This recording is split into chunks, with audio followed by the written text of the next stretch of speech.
The most powerful of all 6 is something that almost no one talks about. It has nothing to do with diet or exercise in a traditional sense.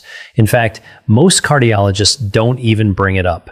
But the research coming out of institutions like Johns Hopkins and the University of Edinburgh suggests it may be the single greatest predictor of cognitive and physical independence after age 75. So please, stay with me until the end, because that one could genuinely change how you approach the rest of your life. But before we dive into the list, I want to ask you something personally. Drop your age in the comments below, whether you're 68, 74, 81, or somewhere else entirely, and tell me, which of these habits do you think you already have? I read every single comment on this channel, everyone. This community means everything to me, and your story matters. So leave it down there, and let's have a real conversation. Now, let's count down from number 6 to number 1, starting with something that sounds almost too simple to be life-changing, but the science behind it is anything but simple. Number 6, drinking water strategically, not just casually. Here is what most people get wrong about hydration after 75. They think it works the same way it did at 45. It absolutely does not. After the age of 70, your kidneys lose approximately 40% of their filtering efficiency. Your body's thirst signals become significantly blunted, meaning you genuinely stop feeling thirsty even when you're severely dehydrated. And your blood's ability to carry oxygen and nutrients to your muscles and brain drops measurably with every percentage point of fluid you lose. Think of your bloodstream like a river delivery system. When that river runs low, the delivery trucks slow down, packages get lost, and the whole operation starts breaking down. That is exactly what chronic mild dehydration does to the aging body. Research from the European Journal of Nutrition involving 3,500 adults over the age of 70 found that those who maintained consistent daily hydration above 1.8 liters showed a 38% lower rate of urinary tract infections, a 29% reduction in falls because dehydration dramatically impairs balance and reaction time, and significantly better scores on short-term memory tests. The brain is approximately 75% water. Even a 2% drop in hydration causes measurable cognitive impairment at any age. But after 75, that effect is amplified because your brain's compensatory mechanisms are already working harder just to maintain baseline function. Here is the key that makes this a habit for truly exceptional seniors. They don't just drink water when they remember. They drink 12 to 16 ounces first thing in the morning, before coffee, before breakfast, before anything else. This is because the body loses fluid overnight through breathing and minor perspiration. And after 75, your overnight fluid deficit is typically 30% higher than it was in midlife. Then, they drink a small glass with every meal and one mid-afternoon. The synergy tip here is critical. Pair your morning water with a small amount of sodium, not table salt, but a pinch of high-quality sea salt or an electrolyte tablet. Because after 75, your kidneys have more difficulty retaining sodium. And without it, plain water passes through your system without being fully absorbed into your cells where it's actually needed.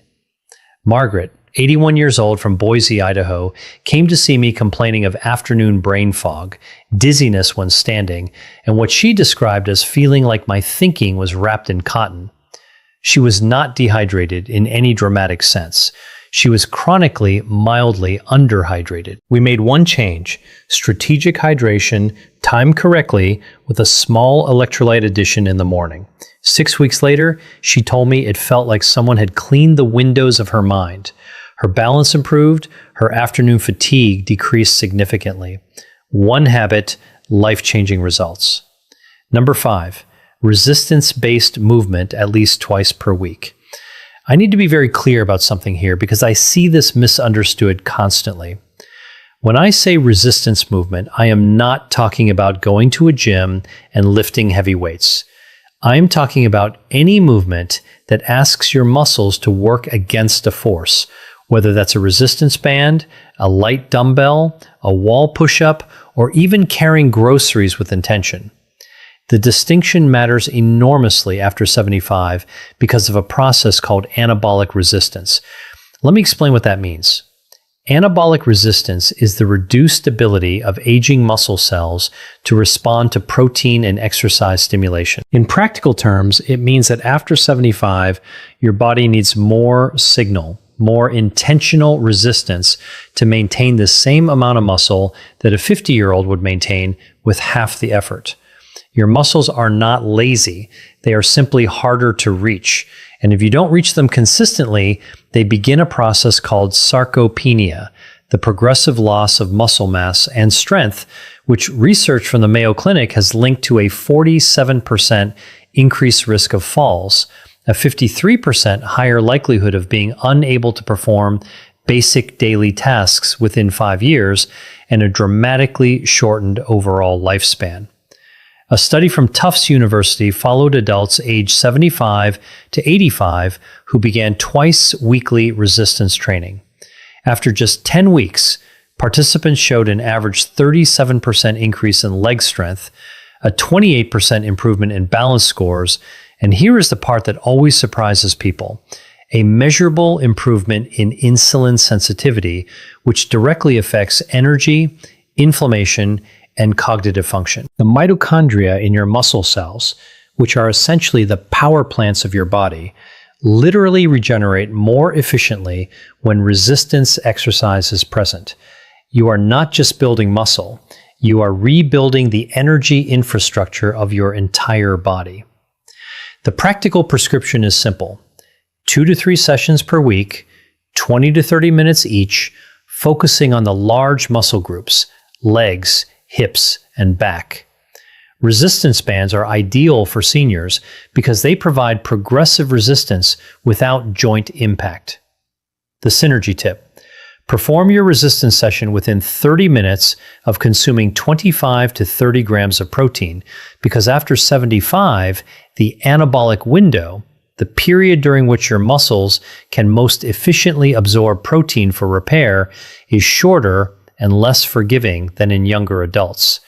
Timing is not optional at your age, it is essential. Number 4, maintaining a consistent, purposeful sleep schedule. Before I continue, if this video is giving you value, if you're learning something you wish someone had told you years ago, please take 1 second right now and click that subscribe button. And if you know someone between 70 and 90 who deserves to hear this information, share this video with them today. I say this because this channel exists for one reason: to give seniors the science-backed truth that far too many medical appointments never have time to cover. Now, back to sleep, because this one is far more complex than simply going to bed early. After the age of 75, your circadian rhythm, your body's internal 24-hour clock, begins to shift and critically weaken. Your brain produces roughly 70% less melatonin than it did at age 30. Your slow wave sleep, which is the deepest and most physically restorative phase, decreases by up to 80% from what it was in your 30s. This is the phase during which human growth hormone is released, the hormone responsible for cellular repair, immune function, and muscle maintenance. And here's what most people don't realize: poor sleep after 75 is not just about feeling tired. A study from the University of California, Berkeley, found that adults over 70 with disrupted sleep patterns showed a 68% higher accumulation of amyloid plaques in the brain, the same plaques associated with Alzheimer's disease. The seniors who do this exceptionally well do not just sleep more, they sleep consistently. They go to bed within the same 30-minute window every night. They wake at the same time every morning, including weekends. They keep their bedroom cool between 65 and 68 degrees Fahrenheit because body temperature regulation during sleep becomes less efficient after 75. And a cooler environment supports the deep sleep your brain desperately needs.